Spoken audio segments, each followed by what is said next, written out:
Welcome to Tokyo Wave, recorded in a live studio in Harajuku, Japan, with your hosts Aaron and Parker.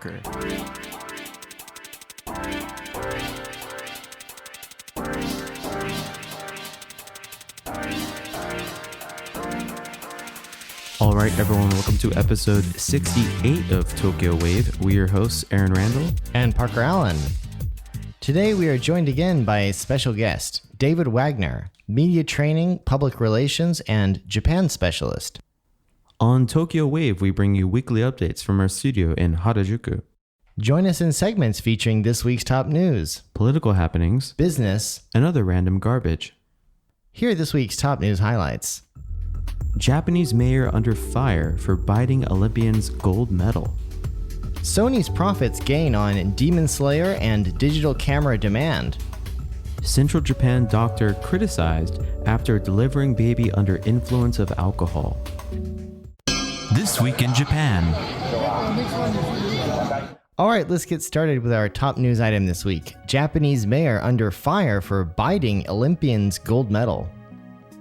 Kyoto News has reported that an outspoken Central Japan mayor has faced a barrage of criticism for abruptly biting the Olympic gold medal won by a member of the Japanese women's softball team at a celebratory event, with the act described as, quote, lacking respect for her and insensitive amid the coronavirus pandemic. And it is definitely both of those things. So Nagoya Mayor Takashi Kawamura's stunt occurred on August the 4th when Miyu Goto, a 20-year-old pitcher hailing from the city, visited the municipal government following the team's victory over the United States at the ongoing Tokyo Olympics.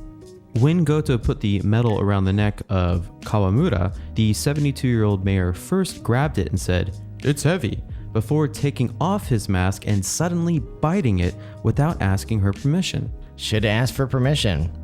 The image of Kawamura's medal biting event went viral on social media, sparking a backlash against him, not only from her supporters and Olympic fans, but also from other top athletes.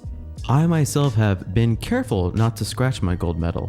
Naoshi Takato, a judo athlete, quote, said, "I myself have been careful not to scratch my gold medal." Yuki Ota, Japan's first Olympic fencing medalist, said that Kawamura's behavior is out of the question. Quote, "First, he lacks respect for the athletes who had to put their medals around their own necks or ask their teammates to do so as a part of anti-coronavirus measures. And now he bites the medal? It's unacceptable to me." Toyota Motor, which owns the club team Goto plays for, has also criticized Kawamura, saying in a statement, "It was an unworthy act and lacked respect for the athlete's long-running efforts that helped the national softball team clinch victory." The Nagoya City office was flooded with over 4,000 complaints, forcing Kawamura to apologize. Kawamura told reporters, "I saw the gold medal that I had admired and acted on impulse. I made the symbol of years and years of hard work dirty. I apologize from the bottom of my heart." Yeah, cool story, bro. I don't think he's sorry. You know, there's an internet meme where the guy who wins the bronze medal bites it to check if it's real or not. Have you seen this meme? This is not a rarity for the athletes themselves to bite the medal. It's sort of like a, haha, I got it, it's real. Yeah. Look at me, I won. Kind of. Maybe it was a subconscious thing. It's like, isn't this what you're supposed to do? When you get a medal, you bite it to check if it's real? I don't know. It's just like a cheeseburger. You gotta take a bite. Yeah. It's right in front of you. Exactly.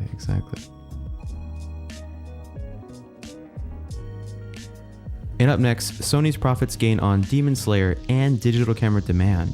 The Associated Press has reported that Sony's April to June profit rose 9% to 211 billion yen, which is 1.9 billion USD, as the Japanese electronics and video game maker continued to benefit from a sales perk from the hit Demon Slayer animated film.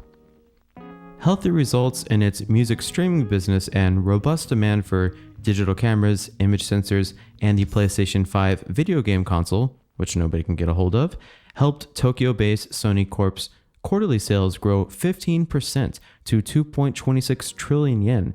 That's around 20 billion USD. Sony had posted a 193 billion yen quarterly profit the previous year. Sony raised its full-year profit forecast to 700 billion yen, or 6.4 billion US, from an earlier 660 billion yen, or 6 billion US. The higher projection is still a drop from the 1 trillion yen profit Sony had racked up the previous fiscal year, when its sales jumped as people stuck at home for the coronavirus pandemic turned to video games, including those from Sony. Surprise, surprise. So the PlayStation 5 went on sale late last year ahead of the holiday shopping season, with each machine costing about 500 US. Production, however, has not kept up with demand, as Aaron just pointed out, and it's often sold out. Sony said that 2.3 million PlayStation 5 consoles were sold during the April to June period. Yeah, anybody who's a gamer is just really, really pissed off right now because, in Japan, you have to sign up for the Yamada Denki credit card to even buy a PlayStation 5. Wow, that's a racket. Well, I can't help but feel that there might be a strategic side to this, because by limiting supply, they are stoking demand. And isn't one of the main problems that console makers have after they launch a new console is that it is really successful in the first days after its launch, but it plummets afterwards? Absolutely, and this is mainly due to the fact that there's not enough good software. It's not enough good games for the console. In Sony's case, there's a couple games that are insanely high demand right now for it. So yeah, long term, this might be good for them. I mean, there's a lot of people waiting to get it for the $500 retail price, right? I think right now, like if you wanted to get it on eBay or secondhand, it's 4 to 5 times that price. Well, if you think about it, Sony really has the perfect storm here, because if people say, "Hey Sony, I'm calling bullshit on you. The PlayStation 5 should have a greater supply to keep up with its demand," Sony has the perfect excuse. There's no chips. Yeah, no chips. Other hardware components too. There's huge shortages. Yeah, kind of a disaster. Well, it's kind of hard to say though if this is really a convenient situation or it is actually impacting their bottom line. Yeah, I'd be curious to see some numbers on the estimated demand for the PS5 right now globally. Judging by Twitter, 5 billion people want to buy one right now. Oh, yeah, well, there's a good number. I'm one of them. Wait, did you say 5 billion? Yeah. I don't know about that figure. No, I just thought about it a second time. Yeah, that's a little extreme, but And up next, Central Japan doctor criticized after delivering baby under the influence of alcohol. The Mainichi has reported on August 4th that a public health center ordered an OBGYN clinic in this central Japan city to improve its operations after it emerged that its director delivered a child shortly after drinking alcohol. The 68-year-old director of the OBGYN and pediatric Mommy Rose Clinic in Toyohashi City in Aichi Prefecture admitted to drinking before the delivery. The infant's life was temporarily endangered, and the baby was taken to another hospital with bleeding from the head and deteriorating lung and heart functions. While it is unclear if the director's drinking affected the birth, the Ministry of Health, Labor and Welfare said that his actions were unthinkable from a common sense perspective. Unthinkable indeed. The child's father, who is in his 40s and was present at the birth, said in an interview with the Mainichi Shimbun, quote, "I couldn't believe the doctor was there red-faced from drinking. What does he think human life is? He is considering filing a civil suit as well as a criminal complaint with the prefectural police." The father said the infant's mother went to the hospital at around 5:30 a.m. on July 25th because her labor pains were getting stronger. At around 7 o'clock p.m., she was moved to the delivery room. It was at around 8 o'clock p.m. that the hospital director emerged, red-faced and smelling of alcohol. The child's father provided the Mainichi Shimbun with audio recordings of conversations with the director and others about the drinking. In them, he questions the director about his alcohol consumption, on the day of the birth and the day after. The director says, "I did drink beer." When asked if it was normal for him to drink before work, he replied, "I always drink," and admitted to consuming alcohol despite needing to prepare to give medical treatment, saying, quote, "I didn't drink to the point of getting drunk. It was like a substitute for tea." Oh my gosh. You know, I've got some doctors in my family back in the US, and I'm not sure what the laws are here like in Japan, but if you get a DUI as a doctor in the US, your career is over. This is obviously a bit different because drinking on the job as opposed to drinking while driving, but still, wow. Yeah, big wow on that one. And I can only think to a recent episode in my local area in Tokyo. I was needing to fill a medical prescription and went to a pharmacy, an old pharmacy that was the only one that was open late. And I went into the pharmacy and no one was there. And so I was kind of mulling around and I said, "Sumimasen!" And this guy comes stumbling out with his lab coat like open. And this guy, he looked like he had been pounding the shochu. Wow. And I was like, "Can you fill this prescription, buddy?" And he said, "Let me see it. We don't have that one." Then I asked him, "You think anybody around here has it?" And he's like, "That place down the road." Huh. The place down the road didn't have it either. Interesting. So, top tip, if you're looking for medical advice in Japan after 8 p.m., chances are your counterpart is going to be blind drunk. Yeah. We have heard reports, right, of kind of excessive drinking. We've talked about it on the podcast before, right? Drinking while driving in certain prefectures and whatnot. Yeah, this is just a really sad story, though. And up next, we have a special interview with David Wagner, media training specialist, public relations industry veteran, and Japan specialist. You're now listening to Tokyo Wave. David Wagner is a seasoned Japan specialist. He first came to Japan in 1982 and has lived and worked a total of 35 years in Japan. David is best known for his media and crisis engagement work in Japan, the Indo-Pacific, Europe, North America, and the Middle East. Leading training teams in two well-known PR agencies in Tokyo for 15 years, David developed a reputation for superior messaging and media impact capabilities and has been referred as, quote, the best media trainer in Japan by the Prime Minister's office. For David, Fukushima was not only a professional experience, but a personal one too, having worked with the Prime Minister's office on helping with their global communications after the nuclear incident occurred in 2011. David holds an MA degree in Japanese Policy Studies from the Middlebury Institute of International Studies at Monterey. A native of Denver, Colorado, David served as communications advisor to the Democratic National Committee during the 2018 U.S. elections. So, David, thank you so much for coming back on the show. Thanks, guys. And can I pay you something for that great introduction? We accept payment just like that OBGYN in beer. That'll suffice. I'll send a case to your house. Cool. So, David, to get started, billing the games as the Tohoku Reconstruction Olympics was part of the initial selling point for the Olympics, meant to highlight how Japan overcame the difficulties of the 3/11 triple disaster. It seems relatively obvious now that this hasn't come to fruition. With your experience and expertise, can you comment on what happened here? Well, I think there are a lot of moving parts that none of us are going to know in terms of preparation and using public relations to sell anything. So I don't want to really venture into that area just to be safe. What's interesting about the games, and I don't think a lot of people are talking about, is the definition of what is a Japanese. So I'm going to move it away from economics and politics back towards sort of social and cultural issues.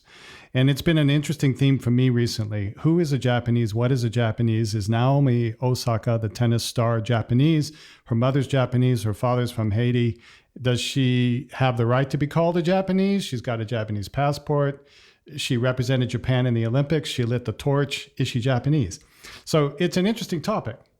And some of the people winning medals are also what you would wonder are they Japanese? I mean, look at Sami Brown Hakim, the running star. I mean, he doesn't even look Japanese, but he's got perfect, impeccable Japanese because he's Japanese.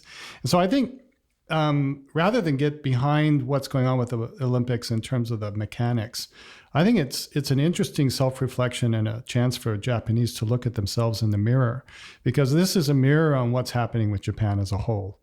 The landscape of Japan is changing. The population is going down. We know that the births in Japan dropped to a new low just this year. It was announced recently.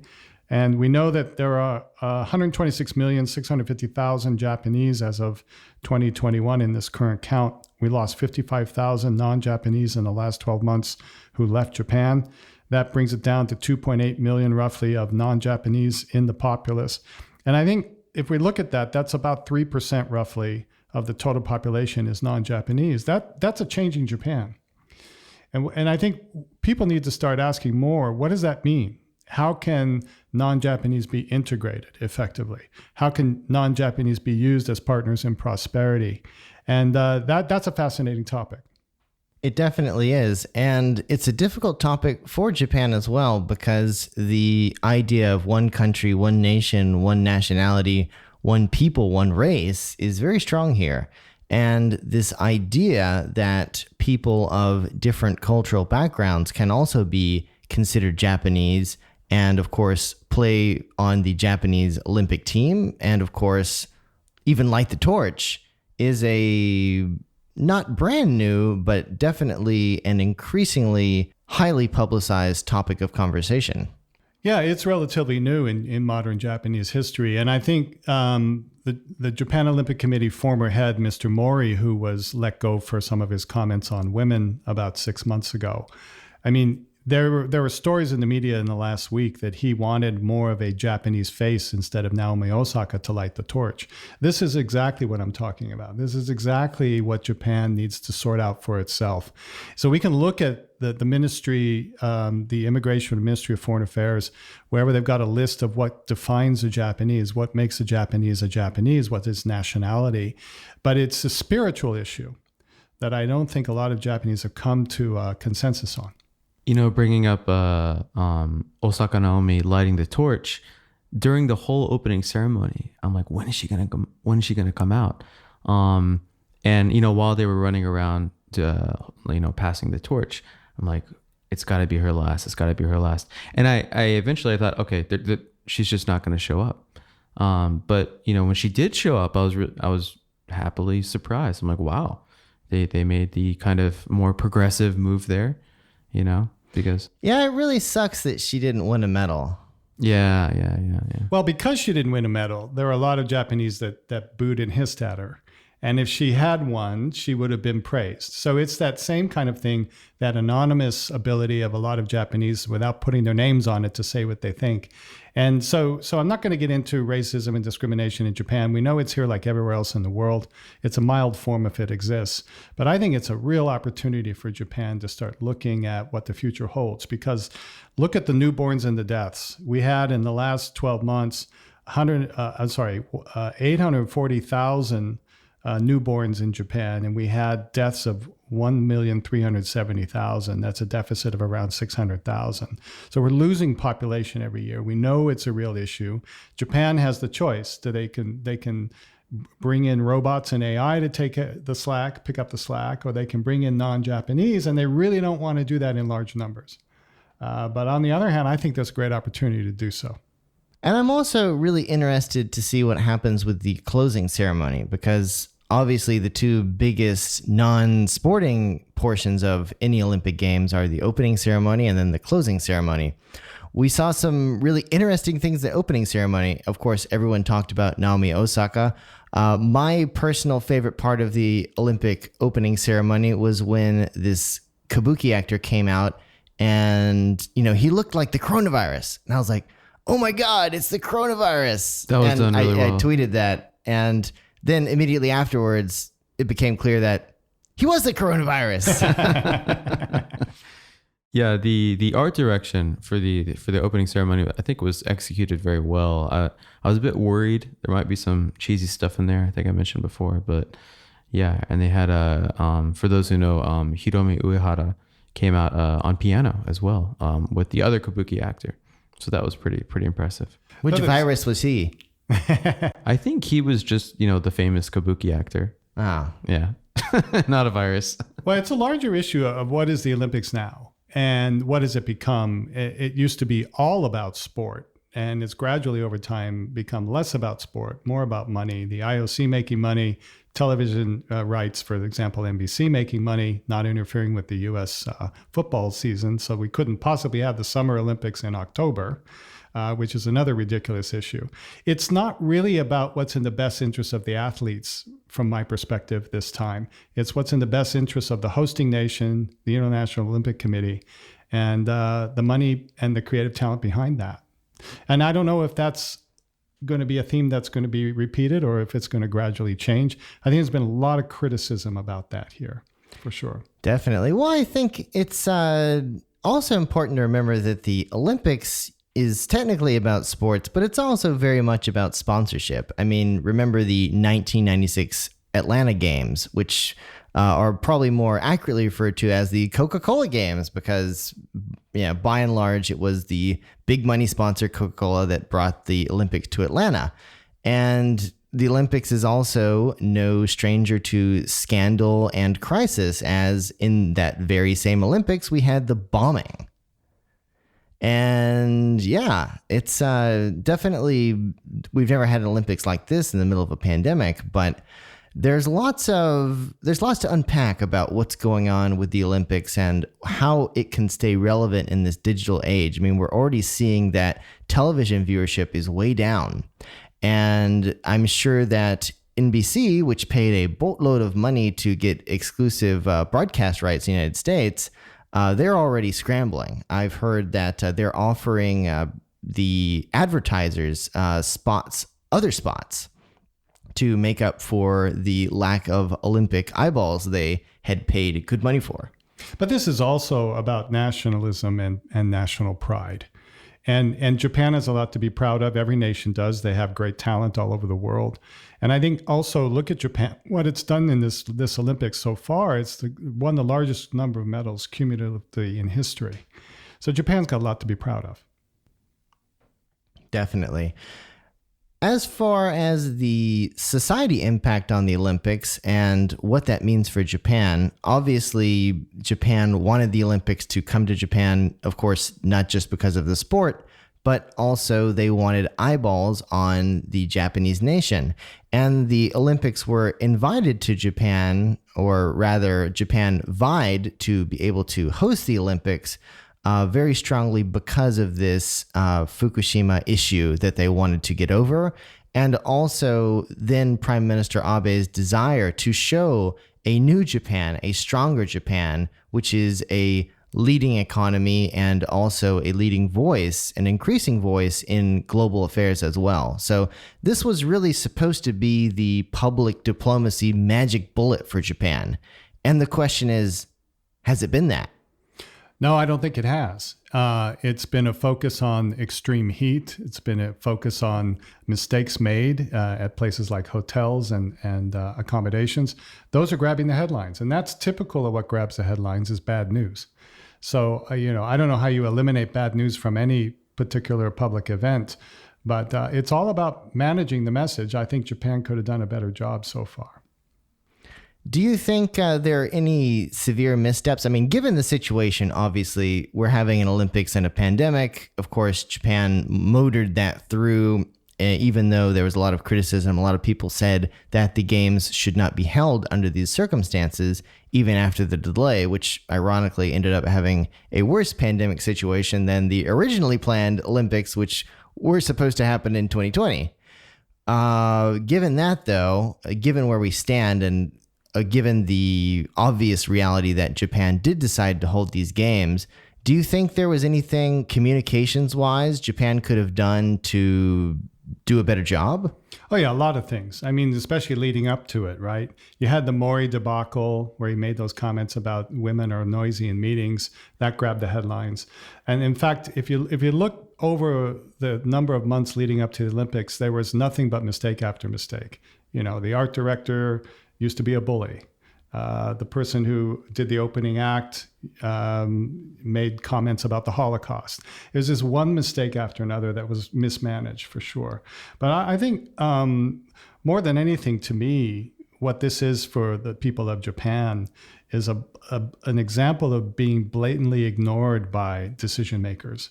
You have 75-80% of the Japanese public not wanting this Olympics, and the polls were clear and consistent. And the politicians ignored them. And we've always known that that's how Japan operates. It's not a surprise, you know. The only time that the people are listened to is every 22 months, which is 2 months before the next election. And they go around with white gloves and wave to everybody to gain their support. But they're basically ignored. And this was a critical example of that. I don't know what Japanese are going to do about it. Probably not much. But I think if the election were held today, we'd have a very interesting result. Well, without making an authoritative statement of where Japan stands in the pandemic right now, where do you see the country headed in the midterm? Yeah, I don't know, because historically, from my experience, Japanese have short memories. I'm thinking about, for example, the Fukushima 10 years ago, where there were, you know, some of the largest protests in history against nuclear power. One of the marches in August of 2011 had 180,000 people, and the whole thing just fizzled out. So I think if Japan continues to win medals, we're a week before the end of as far as the recording of this show, a week from now or so, the Olympics is over. If Japan continues to show a strong performance, I think most people will be forgiving. So given all that we've discussed so far, what's your read on where Suga stands? And how would you handle the situation? A great question. You know, I think I mentioned in my talk about 4 months ago that I'm not in the business of advising people what to say or do. I'm in the business of helping them say it well. And so I'm not going to try to delve into the world of politics here and try to guess what's going on in Suga and the LDP's head. Suga, I would be surprised if he's a second-term prime minister. On the other hand, I've been surprised before. It strikes me that I don't know who would be a better candidate right now, because I don't know who's vying behind the scenes. I think Taro Kono, who is the vaccine czar, he's been given that responsibility the last 6 months to make the vaccine program happen. He could be strengthened if they continue to do 1 million vaccinations a day. I think they're up to 35-40% total vaccinations in the country now, which is better than many places in the world. They got off to a really, really slow start. So I think Kono might get some credit for that, but he has plenty of enemies too. I don't really want to go into venturing on what might happen. Maybe Parker, you have insights that are of value on that. And that I do. So I heard a couple of interesting things recently in a meeting with a member of parliament. And the two insights that I thought were interesting were that, and these are actually two different people who I spoke to. The first person who I spoke to introduced a candidate who I had not heard of previously, Yoshimasa Hayashi, who is a former agriculture minister. And the rationale, of course, is that given the current regime's sort of implication and the sort of ongoing trials and tribulations amid the pandemic, perhaps someone who isn't quite in the middle of everything might be a smart candidate. And Hayashi is a very good candidate in that he is Harvard Kennedy School educated, fluent in English, and is a policy wonk as well, with quite an interesting background as a lawmaker, of course, the Agriculture Ministry docket being just one of them. So that's another hat that is apparently in the ring that I hadn't heard about before. And then in addition to that, on the issue of this upcoming LDP presidential election, and I think we've mentioned on this podcast before that generally the LDP president is de facto prime minister of Japan. However, there's a however that I had actually never heard of. And the however is that if the new LDP president is elected, the current prime minister, if the current prime minister has not resigned, can stay on. It's not impossible. So there could be a situation in which the LDP elected the next prime minister, but they would not become the next prime minister immediately. And given the fact that this LDP election is slated to happen in September, just 1 month before the deadline to have a lower house election, that might be seen as an expedient solution to the current issue in who is going to lead this race for the ruling party and, of course, the senior member of the ruling coalition. Well, Parker, I think that's interesting, but in all of my years of study, I've never been able to determine how prime ministers and leading candidates are chosen. I don't know if it's backroom cigar smoking poker or junkenpoi or what it is and how it's determined. I think Suga's got a lot of work to do to become a second-term prime minister. I mean, if we look at the COVID numbers, which he's being blamed for, we had yesterday, at the time of this recording, which will be a week from now when this is aired, 15,000 cases in Japan in one day, 5,000 in Tokyo, which were both records. They're talking about perhaps 10,000 a day by mid-August. And expanding the state of emergency nationwide, potentially, certainly to additional prefectures. I mean, changing the way in which hospitalizations are done and letting mild cases stay at home. What's a mild case? You've got a variant that's 10 times more powerful than the other variants. Staying at home might be a death sentence. I mean, he's got problems, and I don't know what he's going to do about it. And I don't know that it matters, actually, when it comes to LDP decision making. That's a good point. Whether it matters. Well, I think there's a balance. And of course, who is chosen as the next LDP president and therefore the eventual prime minister is a very horse trading heavy process. And I think, at least in recent history, usually the dynamics within the LDP, particularly within LDP factions, plays a big role in deciding who gets the catbird seat. And it's interesting because you have to look at not only who's in the race and who's capable, but which factions are they from, how senior are they within their factions, and whether the faction will support them and also be able to convince the other factions that this is the guy to do. And obviously there's fights and backstabbing and scandals that emerge as a result of these communications. So it really is hard to tell who is going to be the darling in this next race. But as far as whether Suga's going to stay or whether he's going to go, I think that's a song, but you have to look at the pros and the cons. And I think if we start with the pros, it's continuity, it's predictability, and the extension of the status quo. And that is to say, for people within the ruling party, keeping Suga around keeps the same machinations in play. And so we're not going to have any big surprises. Policy directives will keep moving forward. And really, this is why he got the job in the first place. He really is a continuation of the Abe administration, which lasted 8 years.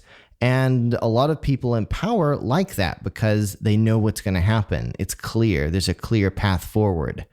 However, on the con side, we have to look at this unpopularity. Of course, And even beyond that is just the sheer lack of communications chops. And I think if we were going to criticize something beyond the pandemic response, and of course, criticizing the Japanese government's pandemic response is easy, but at the same time, there are limited things that the government can do to control the COVID situation, including the current legal framework around the lack of ability to have a hard lockdown, for instance. But at the end of the day, a prime minister, a president, whoever, the head of state of a nation is the chief communicator, and they have to communicate to the nation in order to give the people an idea of what's going on and what to expect. And Prime Minister Suga, unfortunately, is a great internal communicator, a horse trader, and a deliberator, but he's not such a great public face, a communicator, the sort of person who you want to see on a postage stamp.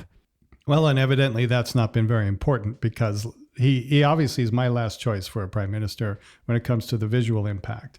I mean, first of all, he has a barcode, haircut, which can't be helped. That's what he's got.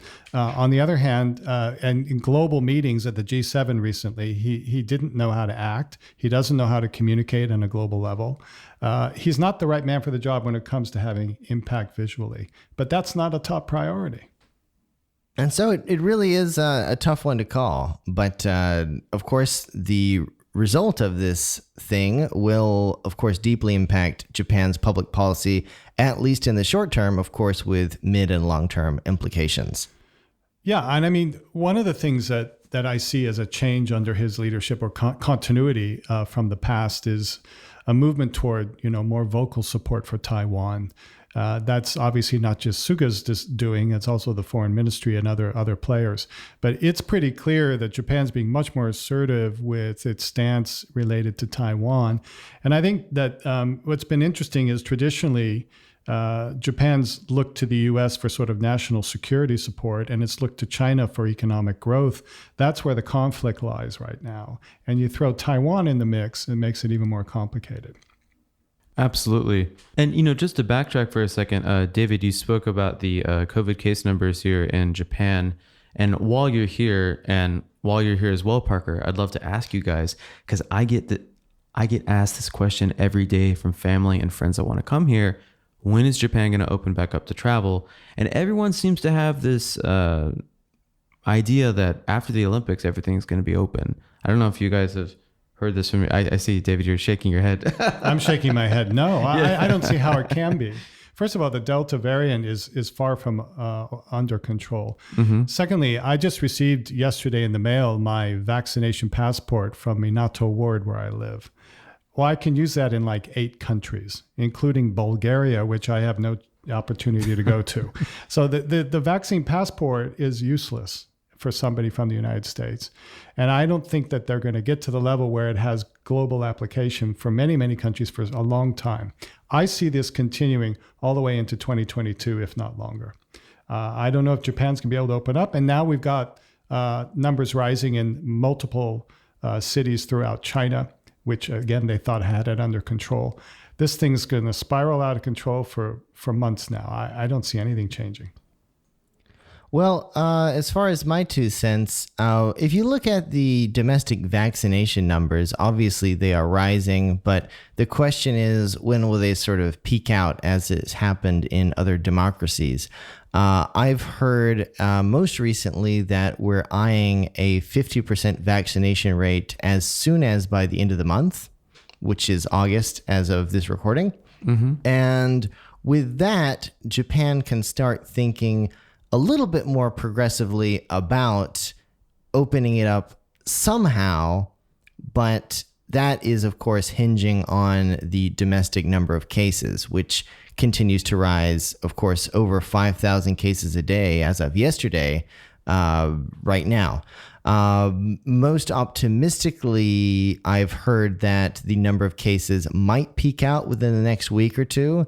And if that were to happen, I've heard that the government might decide to start issuing new visas to mid to long-term residents, which would include people coming here for business for long-term stay. And this would hinge on vaccination.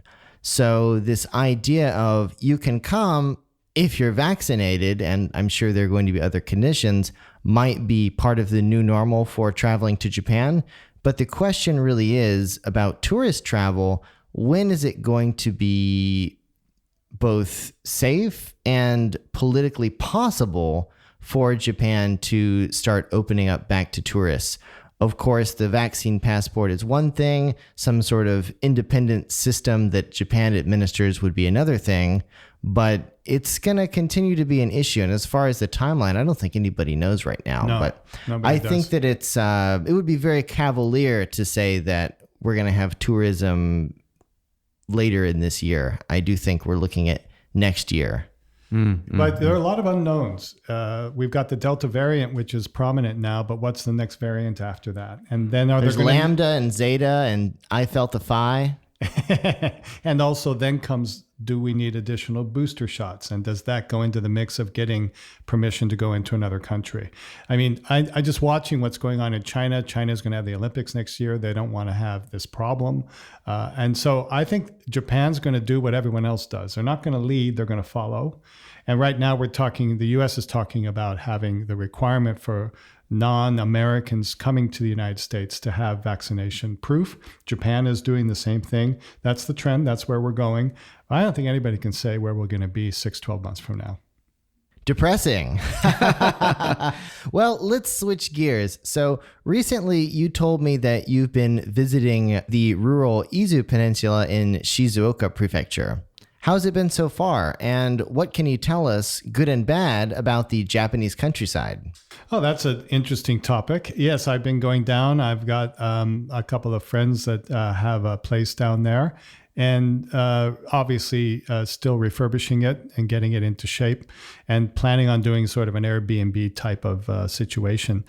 Love it down there. Absolutely love the countryside. I don't know personally if I could be stimulated living there full time. I'm probably a big city boy, the wrong person to ask for someone to live there on a permanent basis. But it is a secret joy that Japan brings.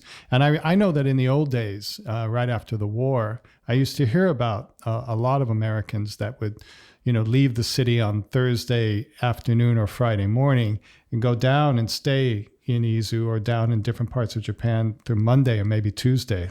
It must have been nice with the martinis and the cocktails in those days. So I think it's the future of being able to mix the ability to decide where you live, whether it's in the city or outside. And I think it's very appealing to a lot of people. And I know that, Parker, one of the things you're involved in is providing these services to people. And it's enticing. It is really enticing. I mean, looking at the ocean versus looking at a concrete building, it's pretty clear what most people want to do. Yeah, one of the things that Japan is constantly wrestling with is this idea of promoting the rural regions. And it's tough because Japan has, of course, until the pandemic, received an epic amount of tourism dollars coming into the economy.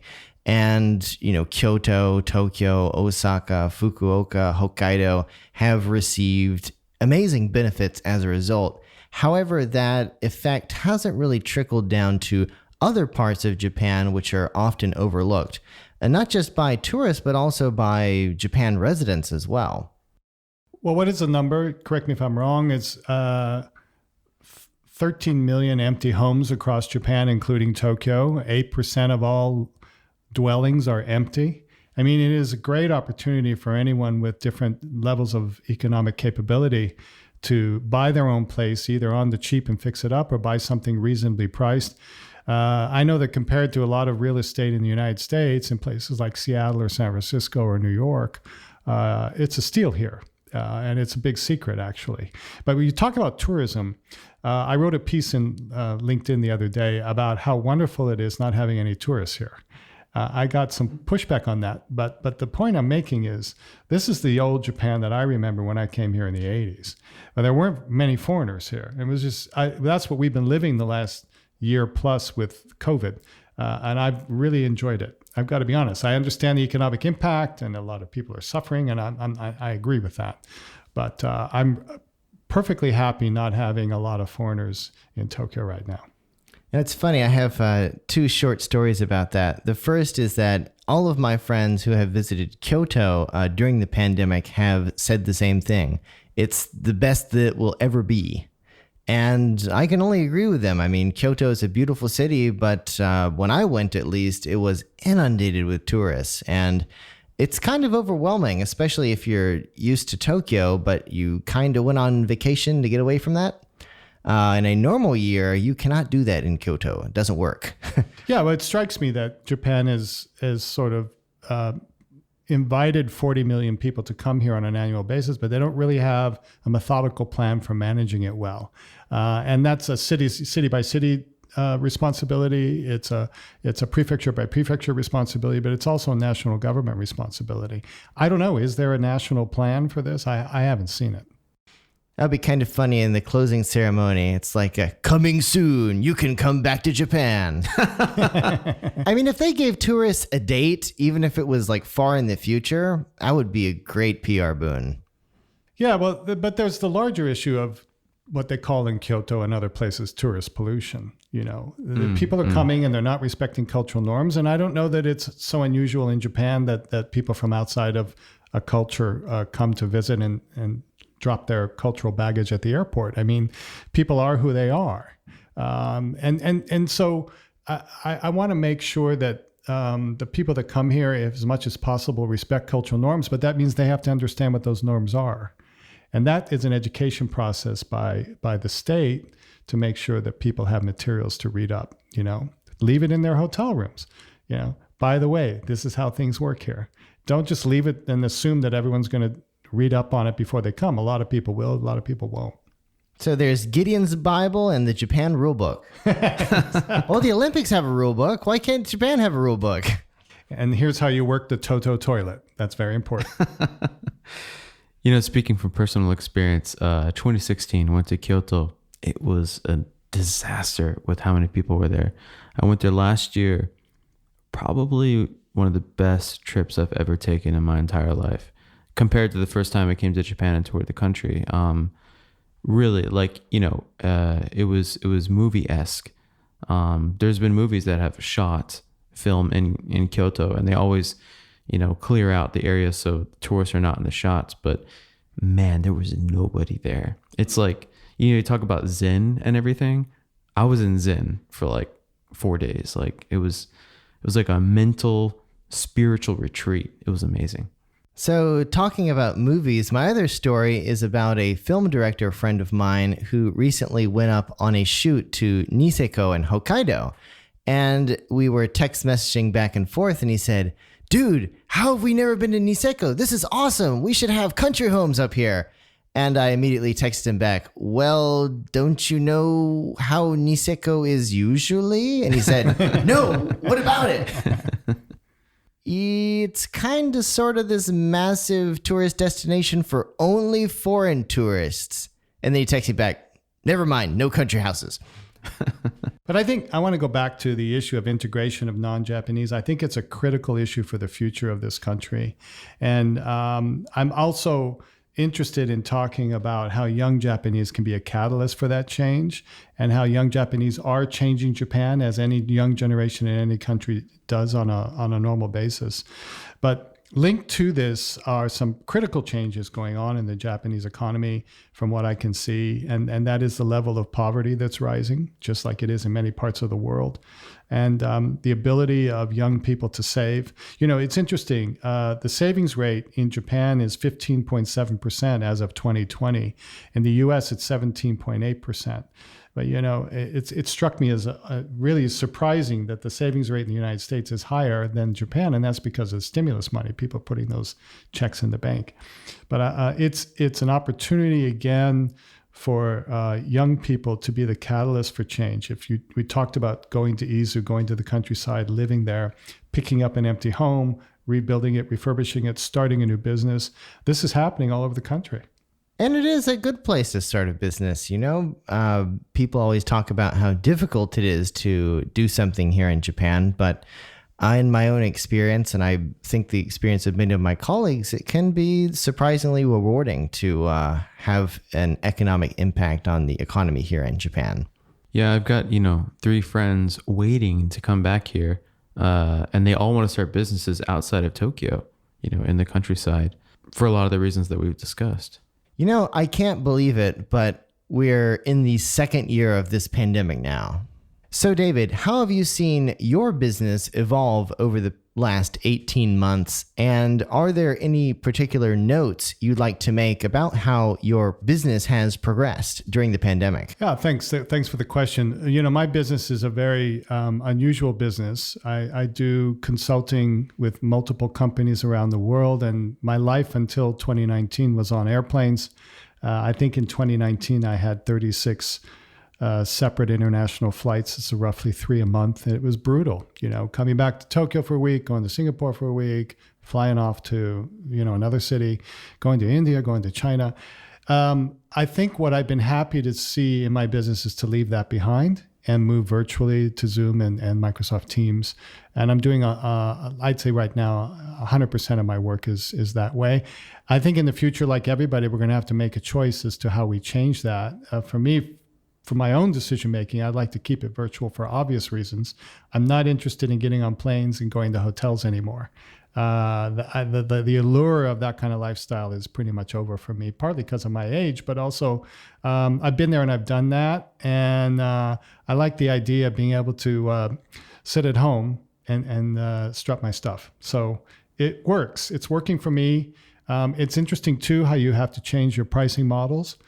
Because you're not traveling as much and you don't have expenses, and that's part of the game. But it's been a great move for me. I've embraced it. It's come at a good time. I feel really sorry for students in high school and college that have had to adapt to this pandemic and not had the normal sort of college life or high school life that we were granted when we were young. And I think I'm hoping it's a temporary change. Well, it's good to hear that at least it hasn't negatively impacted your business. As far as who I feel sorry for, it's those American parents who have to pay $70,000 a year for their kid to go to college on Zoom. That's right. Well, there's that. There's all kinds of things going on here, all over the world. I don't know if you've heard about some of the things that the Chinese are doing now to gain further control of their society in terms of what's going on with some of the evils like gaming. They're putting limitations on ages that people can game, how many hours a day they can game, the way in which education occurs for tutoring. Can that be done online? They're really attacking the capitalist mode of those kinds of ways of getting things done. So the pandemic is having an interesting effect on many aspects of business, not just things we would think about like real estate, not just things like transportation, but on the fundamental core of how people are using technology to better themselves. It's interesting. I don't know where it's going. That is ironic that China would say something like that when it was a Chinese company, MiHoYo, who made what is right now the most popular online multiplayer game, Genshin Impact, which you can play on a old iPhone 6, and the graphics run really, really well. So they're saying, what did they say? It's spiritual opium. Spiritual opium. Interesting.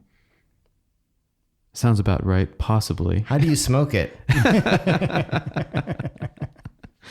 No, it is really interesting to look at the different ways that Japan views gaming versus China. I mean, obviously, Japan really embraces it. It's kind of funny how different countries have different stances on video games. Mm-hmm. And didn't we hear, a couple of, I think it was when we were still in the States, that America was also having this sort of, back and forth on gaming and how it's affecting our nation's youths. Yeah, there's the famous court case for the Mortal Kombat franchise that happened in the 90s. And then ever since then, there's always been like a war saying that, games and movies are too violent, and they're causing more violent acts to occur. Well, yeah, I remember Columbine. That was blamed on video games. That's right. And that occurred in my native state of Colorado, where we have had more than our share of shootings, including 2 mass shootings the first 6 months of this year. One in Boulder and one in Colorado Springs. I mean, do we want to go down that road today? It's something I don't miss being in Japan, that part of American society. Having recently been exposed to some projects that are in the gaming industry, it is interesting that in specifically America, the FPS or first person shooter genre, which uses guns, is everywhere in the States. But if you look at Japan or China, the way they make games is a completely different standpoint. They use what's called third person. I'm not surprised. I mean, Americans love killing people. Yeah, it was shocking to me. I mean, looking at if you look at the games that are being developed in the U.S. compared to Japan, China, South Korea, like 90% of all games in the U.S., the main character has a gun, and it's all about the different guns that you can get. But then in Japan, it's a fantasy third-person character that you move around, and it's all about the character and the different clothes you can put on the character. Same thing with China with this Genshin Impact game, which is the biggest game in the world right now. So America does have this weird tendency to make everything focused around guns, and I won't deny I do personally believe there is some link between the obsession with the first-person shooter genre and shootings that occur in the States. It might root from the same problem, but yeah, there is something going on there. Well, David, thanks so much for coming on and surviving our blithering idiot selves. No, I really enjoyed it, and again, just sort of final comment on the Olympics and what it's meant for Japan. I think it's a moving target what it's meant, but it did come at a very difficult time, and it has proved to be beneficial in building some pride for Japanese and for many people around the world. And then they've got a lot to be proud about. I mean, when you look at the medal count, the Chinese 1.4 billion people are leading in the medal count, not in the overall medal count as of this day, but they're leading in gold, and they should be. They've got 1.4 billion people. Compare that to 1.4 billion in India, and I don't think India's won a gold. So it's fascinating, the way in which they prepare for the games, the way in which they execute the games. There's a lot to be learned by watching them. We're going to need more mayors to bite all those medals. Got to check if they're real or not. David, thank you so much once again. Thanks, guys. Enjoyed it. Hey, listeners, that's right. You listener right there. Who do you think should be our next guest on Tokyo Wave? Let us know. Drop us a line at wave@tokyowave.jp. We hope you enjoyed Tokyo Wave. If you haven't already, you can subscribe to our podcast on Apple Podcasts, Spotify, SoundCloud, and YouTube. And also check out our sister podcast, Spiritual Opium, which is now banned in China. Join us again next week on Tokyo Wave.